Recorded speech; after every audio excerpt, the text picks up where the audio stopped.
ورحمة الله وبركاته. الحمد لله رب العالمين، والصلاة والسلام على أشرف الأنبياء والمرسلين نبينا محمد وعلى آله وأصحابه أجمعين، أما بعد. أعوذ بالله من الشيطان الرجيم، بسم الله الرحمن الرحيم. ألهاكم التكاثر حتى زرتم المقابر، كلا سوف تعلمون ثم كلا سوف تعلمون. وقال النبي صلى الله عليه وسلم: ما رأيت منزلا قط إلا والقمر أفزع منه، رواه ابن ماجه.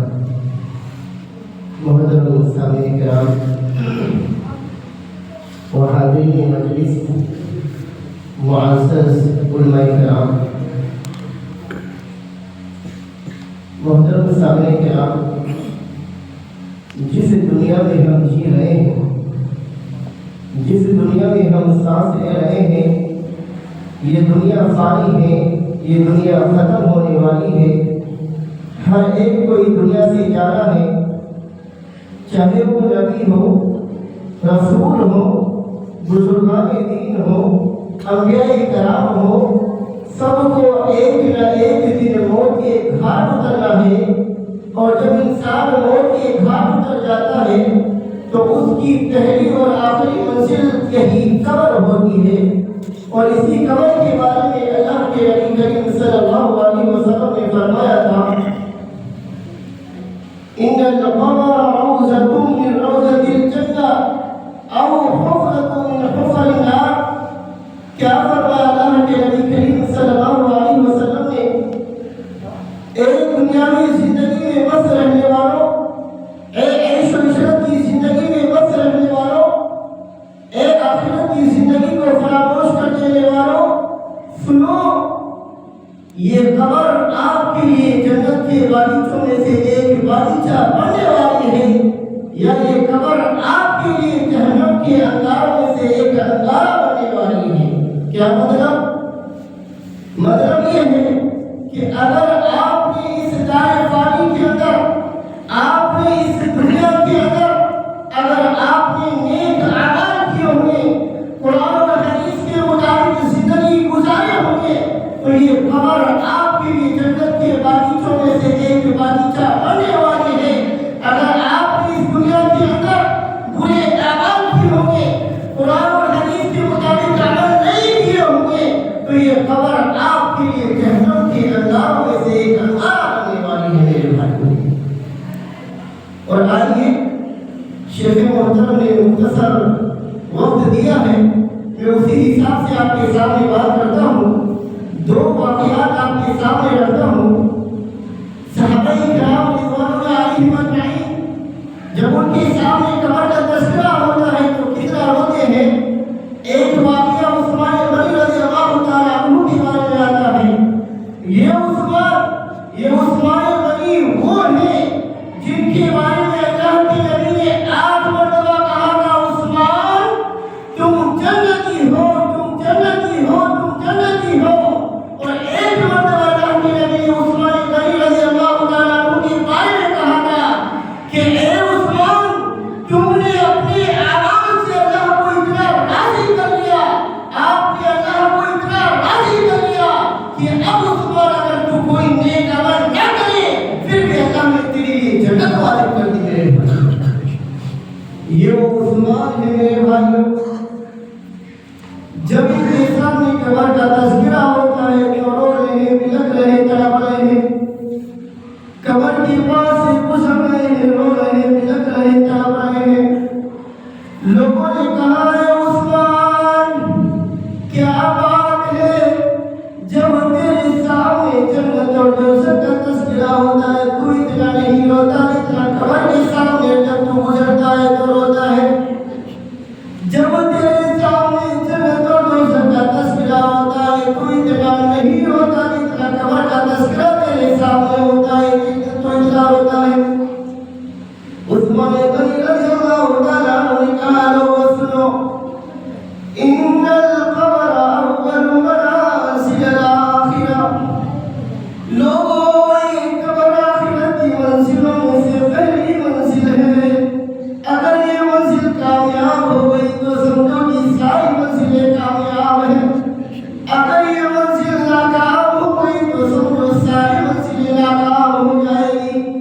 یہ عثمان غنی رضی اللہ تعالیٰ عنہ ہیں جن کے پاس نیکیوں کا انبار ہے.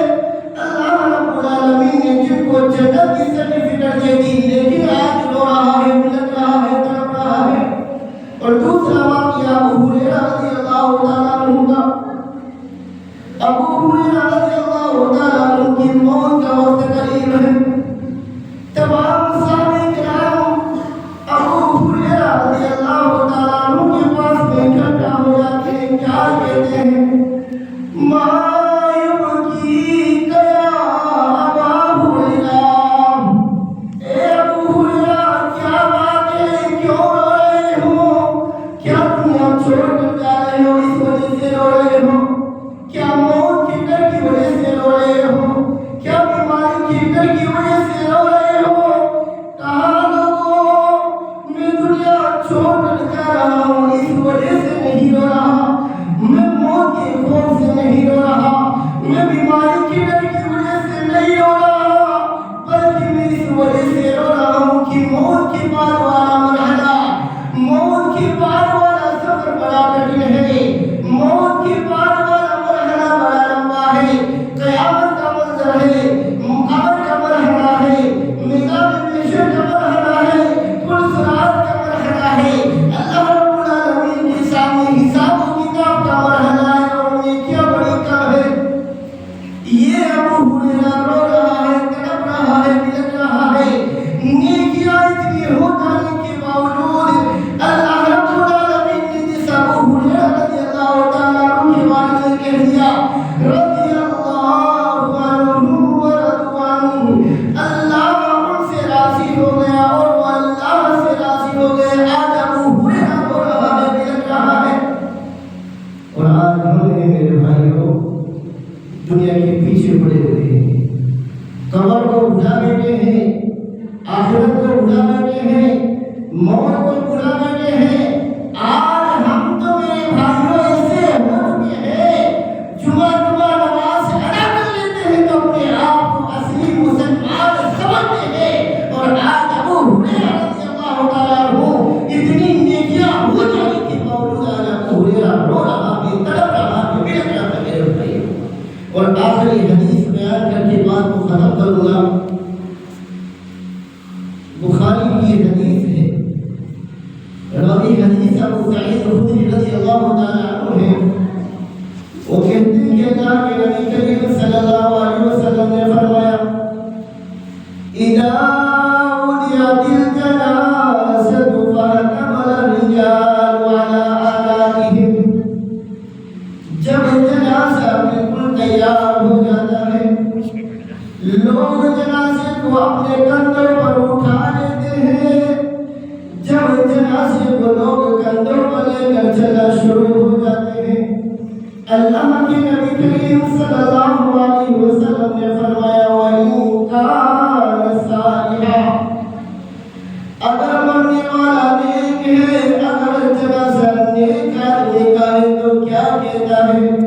قدمونی قدمونی، لوگوں مجھے جلدی لے چلو، مجھے جلدی لے چلو، مجھے اپنے رب سے ملاقات کرنی ہے. اے مجھے کندھوں پر اٹھانے والوں، اے مجھے غسل دینے والوں، اے مجھے کفن میں لپٹانے والوں، قدمونی قدمونی، تم مجھے جلدی لے چلو، مجھے جلدی لے چلو، مجھے میرے رب سے ملاقات کرنی ہے. وَإِن كَانَتْ غَيْرُ صَالِحَةٍ فَقَالَتْ لِأَهْلِهَا يَا وَيْلَهَا إِلَىٰ أَيْنَ تَذْهَبُونَ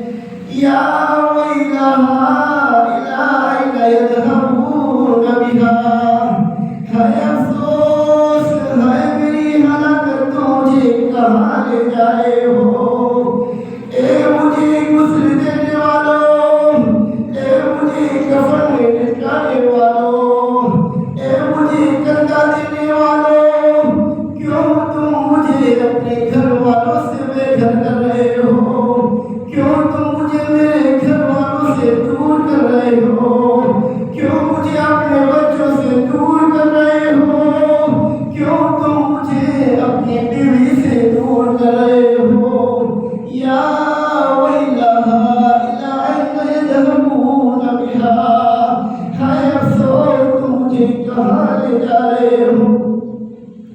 پھر آج اللہ کے نبی نے فرمایا اس مرنے والے کی آواز کو دنیا کی ساری مخلوق سنتی ہے، لو سمع الانسان لصعقا، اگر مرنے والے کی آواز کوئی انسان سن لے تو انسان بے ہوش ہو جائے۔ میرے بھائیوں، اللہ کے نبی کریم صلی اللہ علیہ وسلم نے گویا اس حدیث کے اندر بتایا ہے کہ اگر مرنے والا نیک ہے، جنازہ نیک آدمی کا ہے، تو نیک آدمی کیا کہتا ہے؟ قدمونی قدمونی، مجھے جلدی لے چلو، مجھے جلدی لے چلو، مجھے میرے رب سے ملاقات کرنی ہے۔ اور اگر مرنے والا برا آدمی ہوتا ہے، جنازہ برے آدمی کا ہوتا ہے، تو کیا کہتا ہے؟ یا